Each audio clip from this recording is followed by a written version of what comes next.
Hello friend, एक बार फिर आप लोगों का स्वागत है हमारे यूट्यूब चैनल पर। हम लोग लैंग्वेज स्किल से रिलेटेड मोस्ट इम्पॉर्टेंट क्वेश्चन देख रहे हैं, जिसका दूसरा पार्ट है ये। पहला पार्ट मैं पहले ही डाल चुका हूँ, जो आप मेरे चैनल में जाके देख सकते हैं। और इसका दूसरा पार्ट है, हम 10 इम्पॉर्टेंट क्वेश्चंस का अध्ययन करेंगे, जो MPTT वर्ग 3 के लिए बहुत ही इम्पॉर्टेंट क्वेश्चन है। तो दोस्तों, पहला क्वेश्चन है, writing is the representation of the speech sound. पहला ऑप्शन है अल्फ़ाबेटिकल, दूसरा सिस्टमेटिक, तीसरा फोनेटिक, चौथा ग्राफिकल। तो दोस्तों, हम जो लिखते हैं वो कैसे लिखते हैं, तो उसमें हम किसका यूज़ करते हैं? ग्राफ का। तो क्या हो गया इसका आंसर सही? ग्राफिकल का। हम कोई भी लैंग्वेज, किसी भी लैंग्वेज को लिखते हैं तो ग्राफिक्स के जरिए लिखते हैं। फिर दूसरा क्वेश्चन है, which statement is true in the context of language skills. Language skills के लिए कौन सा स्टेटमेंट ट्रू है, कौन सा सही है? पहला ऑप्शन है all skills are learn together not in a graded manner. दूसरा, all language skills are independent to each other. तीसरा, language skills are learn step by step as LSRW। चौथा है language skill do not affect each other. तो दोस्तों, इसका सही answer हो जाएगा ऑप्शन नंबर थर्ड। हम किसी भी लैंग्वेज को जब सीखते हैं तो स्टेप बाय स्टेप करके LSRW की से सीखते हैं। पहले लिसनिंग, फिर स्पीकिंग, फिर रीडिंग, फिर राइटिंग। इसका आंसर हो जाएगा ऑप्शन नंबर थर्ड। चलते हैं अगले क्वेश्चन की तरफ। According to NCF 2005, the teaching to reading in school is burdened with. पहला ऑप्शन है मेमोराइजिंग टास्क, दूसरा आंसरिंग क्वेश्चन आफ्टर रीडिंग, तीसरा ऑल ऑफ द अबव, चौथा none of the above.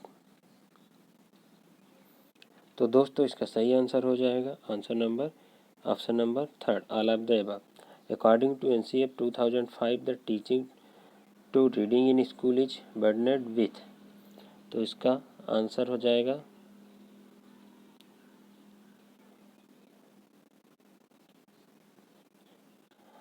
All of the above, पहला भी और दूसरा भी। चलते हैं अगले क्वेश्चन की तरफ। हमारा नेक्स्ट क्वेश्चन है, reading skill can be developed by. Reading skill किसके द्वारा डेवलप की गई? Asking student to read text even if they do not understand it in one go. दूसरा ऑप्शन है promoting a culture of reading, तीसरा providing interesting book in the school to community libraries, चौथा all of the above. तो दोस्तों, हम किसी भी बच्चे में लैंग्वेज रीडिंग स्किल को डेवलप करने के लिए कौन कौन से तरीके अपना सकते हैं?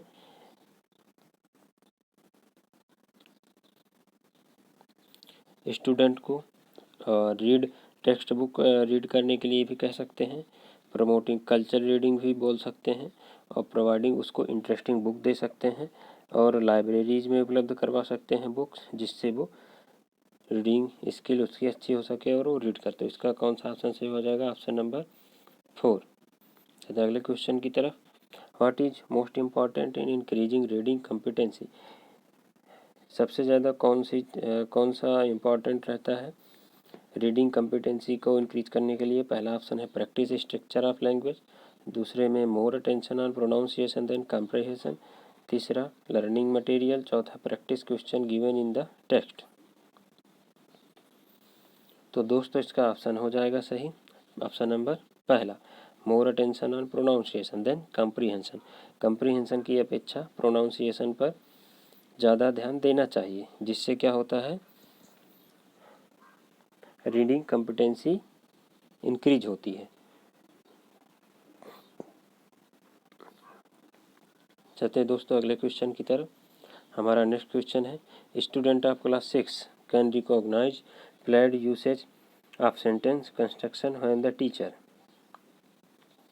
पहला ऑप्शन है tells them that something is wrong, दूसरा gives alternative as possible correction, तीसरा lets them find the appropriate sentence, चौथा focus on certain surface errors.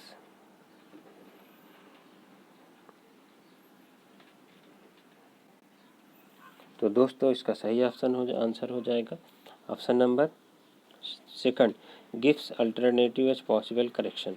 चलते हैं अगले क्वेश्चन की तरफ। हमारा नेक्स्ट क्वेश्चन है साइलेंट रीडिंग इन्वॉल्व्स है किसमें? पहला इंक्रीजिंग ऑफ वोकेबलरी, दूसरा करेक्ट प्रोनाउंसिएशन, तीसरा learn to absorb infer the underlying meaning of the text, चौथा increase reading speed.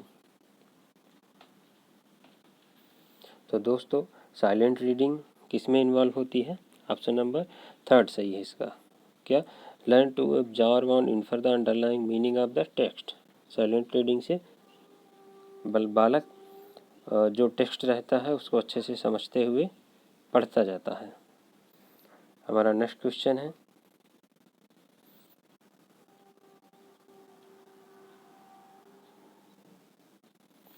Critical thinking. हमारा नेक्स्ट क्वेश्चन है critical thinking will be a by product of. पहला option है creative writing, दूसरा extensive reading, तीसरा listening carefully to others, चौथा all of the above.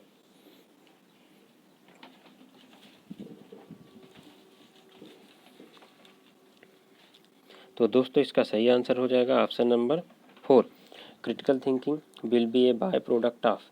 पहला creative writing, extensive reading, listening carefully to others. इसका answer क्या हो जाएगा? All of the above, answer number 4। चलते हैं नेक्स्ट क्वेश्चन की तरफ। हमारा नेक्स्ट क्वेश्चन है the sequence of the writing process would be in the following order. जो दोस्तों राइटिंग प्रोसेस का ऑर्डर होता है वो कौन सा होता है वो हमें बताना है। पहला ऑप्शन है रिवीविंग, फिर मॉनिटरिंग, फिर ट्रांसलेटिंग, दूसरा ऑप्शन है प्लानिंग, ट्रांसलेटिंग, रिवीविंग, तीसरा ऑप्शन है ट्रांसलेटिंग, रिवीविंग, मॉनिटरिंग, चौथा ऑप्शन है प्लानिंग, मॉनिटरिंग, रिवीविंग। तो दोस्तों इसका सही आंसर आप लोग कमेंट बॉक्स में कमेंट कर सकते हैं। बहुत ही इंपॉर्टेंट क्वेश्चन है वर्ग 3 के लिए। दोस्तों इसका सही आंसर हो जाएगा ऑप्शन नंबर 4। सबसे पहले प्लानिंग करेंगे, फिर मॉनिटरिंग करेंगे, फिर रिव्यू करेंगे। हमारा नेक्स्ट क्वेश्चन है Which of the following is a kind of speaking situation in which we find ourselves? पहला ऑप्शन है इंटरेक्टिव, दूसरा पार्टियली इंटरेक्टिव, तीसरा ओनली टू, चौथा ऑल ऑफ द एबव। तो दोस्तों इसका सही आंसर हो जाएगा option number 4, all of the above. Answer number 4 सही हो जाएगा, all of the above. Question है हमारा which of the following is a kind of speaking situation in which we find ourselves? Answer है ऑल ऑफ द एबव। पहला interactive,